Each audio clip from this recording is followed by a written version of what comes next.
Hello, and thank you for joining us again at Voice of Rohingya Radio. We are a registered nonprofit coming to you from the state of Oregon in the United States of America. I would like to take some time to thank all of our listeners who allow this program to continue providing the latest news through our exclusive interviews, reports from inside the border, and reputable sources from around the world. If you would like to stay up to date with our program, you can find our weekly broadcasts every Sunday night at 6 p.m. Pacific online at youtube.com/VOR radio, or you can join our Facebook page to find more information on our activities and past programs. I would also like to express my deep gratitude to some of our supporters, such as the Arakan Rohingya Union, the Global Rohingya Center, the Burmese Rohingya Association of the United Arab Emirates, and the Burmese Rohingya Association of Japan. A big thanks to all these groups for the contributions to our humble program. And for our Muslim listeners about to begin your month of self-reflection and generosity, I'd like to wish you all Ramadan Mubarak from Voice of Rohingya Radio. It is June 29th, 2014, and I am your host, Zach Taylor.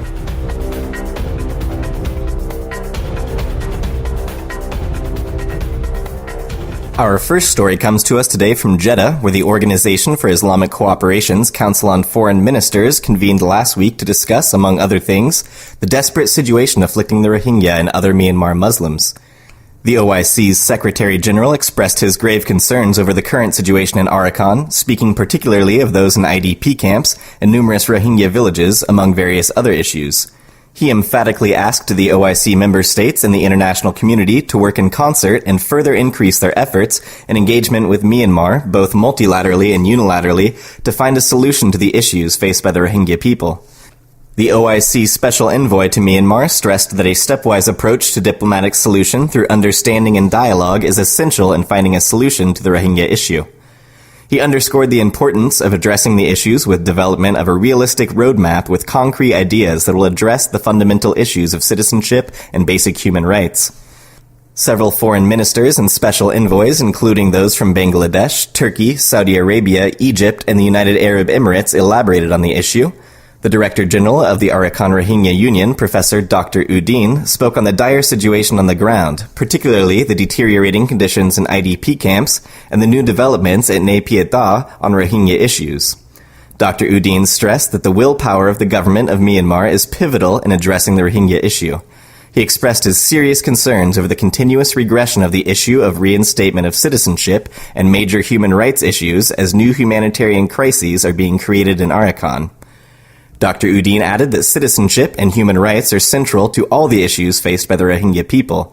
He explained that the constant creation of new crises, such as attacks and restrictions on NGOs, the resumption of the arrests of Rohingya, the return of the brutal Nasaka as the border guard police, and the critical food and health crises in IDP camps have to be taken care of before the central issues can be adequately addressed. He stated, "We don't know what will be next before all these new issues can be taken care of. Sliding down this slippery slope has to be stopped."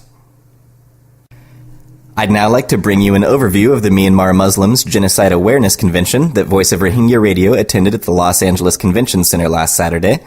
The event, which was organized by the Burmese American Muslims Association, featured a documentary explaining the history of the issue and hosted a number of speakers who provided their experiences with the issue and past genocides around the world, along with expounding on the best courses of action to stop the violence in Rakhine and Greater Myanmar. Naama Haviv, who holds a Master in Comparative Genocide from Clark University, spoke on, among other things, using faith-based communities to spread the message of what's happening in Myanmar, drawing on her grassroots experiences working with the organization Jewish World Watch.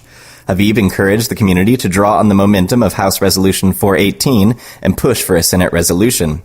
Professor and coordinator of the Buddhist Chaplaincy Department at the University of the West, Reverend Danny Fisher, brought the views of the American and international Buddhist community into the conversation and spoke of the Buddhist doctrine that encourages unconditional love for all things on the planet, especially of people one may be in conflict with.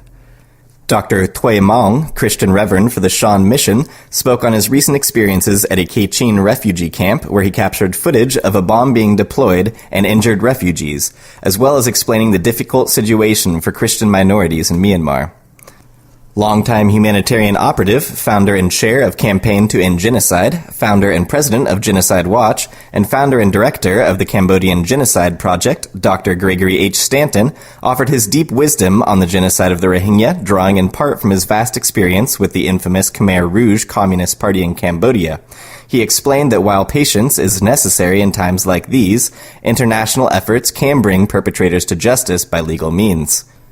Dr. Udine, Director General of the Arakan Rohingya Union, appeared via a recorded video message where he detailed Myanmar's supposed progress through democratic reforms, which he called a one-step forward, two steps back situation, and asked the government of Myanmar to open an honest dialogue between Rakhines and Rohingya to come to a peaceful resolution. Former Congressman for Maine and President and Chief Executive Officer of United to End Genocide, Tom Andrews, spoke on his recent 6 weeks of travel throughout Myanmar, including Rakhine State, and his work on ending genocide globally. The Honorable Mr. Andrews ended by encouraging the Rohingya community abroad and within Myanmar to maintain hope for the cause, even if it gets worse before it gets better. I would personally like to thank the Burmese American Muslim Association for organizing the event, and all of the fantastic speakers who have dedicated their lives to saving others. In the next few weeks, I will be bringing you exclusive interviews with members of the convention's panel, including the Honorable Tom Andrews. You are listening to Voice of Rohingya Radio.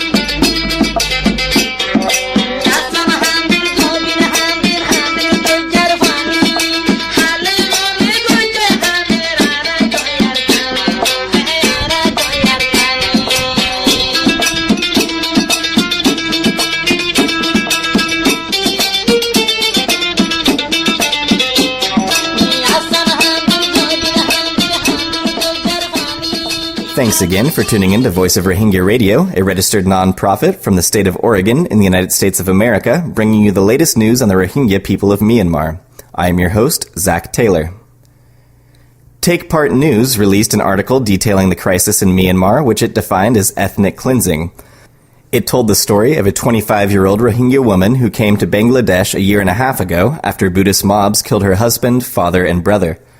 Rakhine Buddhists, quote, burned our village, she told the reporter, in the town of Cox's Bazar, Bangladesh, near the Burma border. People came and tried to confiscate our property, like our cows. When we refused, they came in a mob and tried to grab the Rohingya women. Some were raped.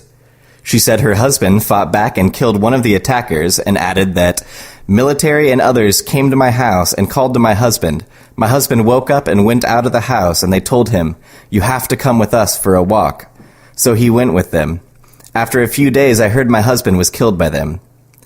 The woman's account is consistent with a Human Rights Watch report describing mob attacks and a government vehicle dumping 18 naked and half-clothed bodies at the entrance of a displaced persons camp, sending a message consistent with a policy of ethnic cleansing. The woman's grief is still raw a year and a half later as she described how 3 of her male relatives were killed in separate incidents, the article said. The death of her brother seems particularly affecting. He was a religious leader, she said. The government came to his house and said, you went to spread your religion. She said it was the military border guards, as she cradles her 5-year-old son and wells up with grief. She continued, another religious teacher was called by the border guards and asked if he wanted my brother's body. They said, we have killed him. If you want his body, you can have it. When the corpse arrived, she saw that her brother's arms, legs, tongue, and genitalia had been cut off. She said her grandfather was killed in a similar manner. Farmer Jamal Hussein, age 55, had a similar story. Just over a year ago, Rakhine people came and attacked the Rohingya people, he told the reporter. The local Rohingya community had recently protested an attack on a religious group en route to a nearby town. Both my sons were killed by the Rakhines. That's why I came to Bangladesh, he continued. On their way to the market one day, witnesses told him Rakhines stabbed his sons, 15-year-old Karim and 20-year-old Nurul Islam, to death. The military has effectively sealed the Rohingyas off from the world and keeps them at bare subsistence level. It is an internment camp, the United States Embassy reported in cables released by WikiLeaks. Infant mortality was 4 times the national average, and 64% of children under 5 are chronically malnourished, with stunted growth being common. Teachers are scarce as well, with 1 for every 79 students versus the 1 to 40 national average. Desmond Tutu, anti-apartheid activist and winner of the Nobel Peace Prize, asked, "How can people be treated in such a way, hunted down, homes torched, beaten and killed in the name of a warped sense of nationalism? Do the perpetrators not know that we were all from the same human family?" The report suggests that the answer may be that ultra-nationalist rule requires a foreign enemy. To beat Suu Kyi, Burma's quasi-military ruler needs xenophobia, and the Rohingya are their chosen scapegoat. Democratic Voice of Burma reported on Friday that Major General Maung Maung Aun, nominated by the president's office as next chief minister of Arakan State, has pledged to improve the living standards of the local population and restore stability to the region. Responding to questions by a DVB reporter at a meeting to discuss Arakanese issues hosted by the Myanmar Peace Center in Rangoon on Thursday, Maung Maung Aun said, "I would like to prioritize improving the living standards of Rakhine people while at the same time trying to reduce conflict. I can see that many Arakanese people are living in poverty and feel a strong sense of antipathy towards the other community," he said, referring to Rohingya. "What we have to do, first and foremost, is explore solutions to these issues." President Thein Sein has allocated a $15 million budget for developing Arakan State, which is the poorest region in Burma next to Chin State. DVB's report does not specifically say that any of these living standard improvements will be available to Rohingya, who it seems have been tactically removed from Aung Aung's dialogue. In other news, the Irrawaddy reported Friday that the Myanmar government has turned down a request by the United States Assistant Secretary of State for Democracy, Human Rights and Labor, Tom Malinowski, to visit the capital of Kachin State. Malinowski is on a visit to Burma from June 22nd to the 28th and leads a delegation of senior U.S. officials from the Department of State, Defense, and Treasury to the Mon State capital, the Karen State capital, and to Rangoon and Naypyidaw. Da. The Assistant Secretary was scheduled to meet with government officials, ethnic leaders, civil society representatives, and politicians, as well as senior Burma Army officers. The Kachin rebels have asked for U.S. involvement in the ceasefire talks, but this has reportedly been met with resistance from China, which is reluctant to see U.S. engagement with groups close to its border. The Myanmar Times released an article on Friday detailing a new citizenship program being devised by the Burmese government aimed at encouraging Muslims in Rakhine State to register for some citizenship rights. The catch, however, is that they must list their ethnicity as Bengali rather than Rohingya. While the program is being touted by the government as the first step for thousands of Muslims living in Rakhine to obtain limited citizenship rights, the perception among at least some Muslims in Rakhine is that accepting the Bengali tag will take them further away from the prospect of citizenship because, they argue, it suggests that they are illegal immigrants from Bangladesh. A Ministry of Immigration spokesperson said that there would be no compromise on the question of ethnicity. "They need to accept that they are Bengalis," the spokesperson said. "If they don't accept themselves as Bengalis, they can't make the citizenship verification registration." A Muslim community organizer in Sitwe said, "People here will always refuse to be registered as Bengali." U Aung Win, a Muslim-based activist in Sitwe, said, "After 2 years of crisis, I have no trust in the government. They will never give us full citizenship rights."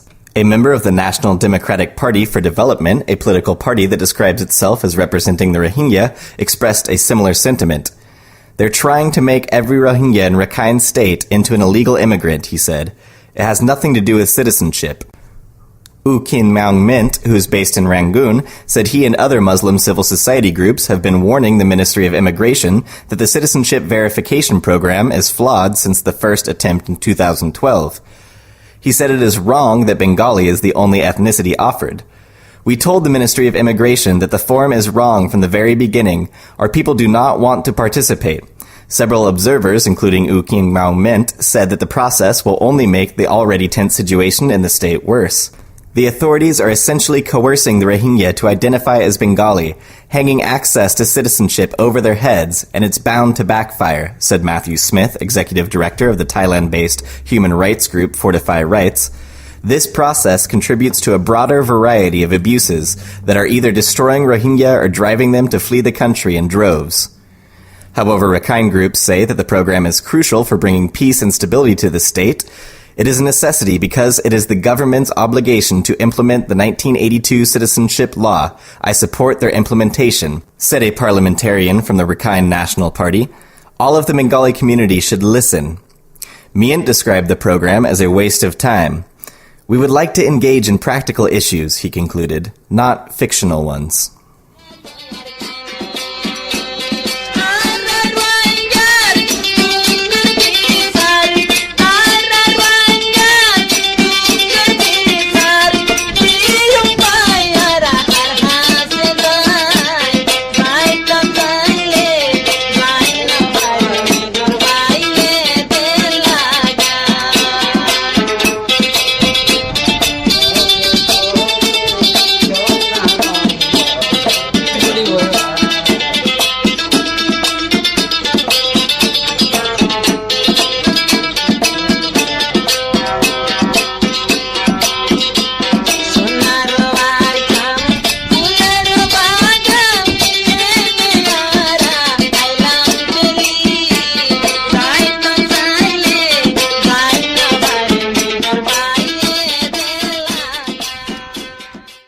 Thanks again for listening to Voice of Rohingya Radio, a weekly news program bringing you up-to-date information about the Rohingya people in Myanmar. You can catch our broadcast every Sunday at 6 p.m. Pacific Time here in the United States at youtube.com/VOR Radio, or you can join our page on Facebook to find more information on the program. I'd like to again wish everyone Ramadan Mubarak. For Voice of Rohingya Radio, this is Zach Taylor, signing out.